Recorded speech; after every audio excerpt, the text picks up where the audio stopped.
Guys মনে আছে এখান থেকে প্রায় 1 বছর আগে একটা ভিডিও বানাইছিলাম। ভিডিওতে আমি মেয়ে নিয়ে কেন যে গেম খেলি না সেটার কারণ দেখাইছিলাম, যেখানে আমাদের টিমে একটা মেয়ে একা বেঁচে ছিল।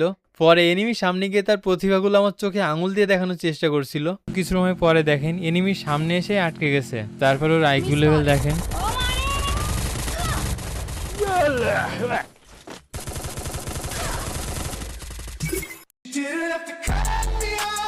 ভাই এই অবস্থায় ও পকেট ভেন্ডিং ইউজ করতেছে, এটা কোনো কথা?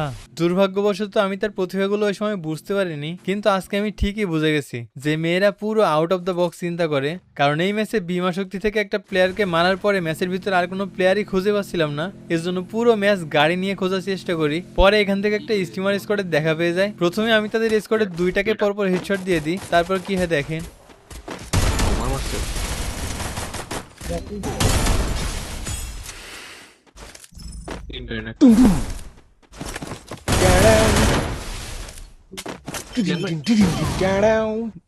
আচ্ছা, এখানে আপনি যদি সাধারণ প্লেয়ার হিসেবে চিন্তা করেন তাহলে আপনার উপরে এমনি কেউ রাশ করলে অবশ্যই তাকে আপনি গান দিয়ে মারার চেষ্টা করবেন। কিন্তু এখানে মেয়েটা কোনো কিছুই করলো না, অনলি 2-3টা ল্যান্ডমাইন বসালো, ব্যাস, যেটা দ্বারা আমি ইজিলি নক হয়ে গেলাম। তো গাইস, সরি গাইস না, বিশেষ করে আফুরা, আপনাদের যাদেরকে আমি এতদিন মেয়ে বলে, আইকিউ কম ইত্যাদি ইত্যাদি বলে ট্রোল করছি, সবার কাছে ক্ষমা ভাই। আপনাদের চিন্তা ভাবনা একেবারে অন্য লেভেলের, সেটা আজকে বুঝতে পারছি।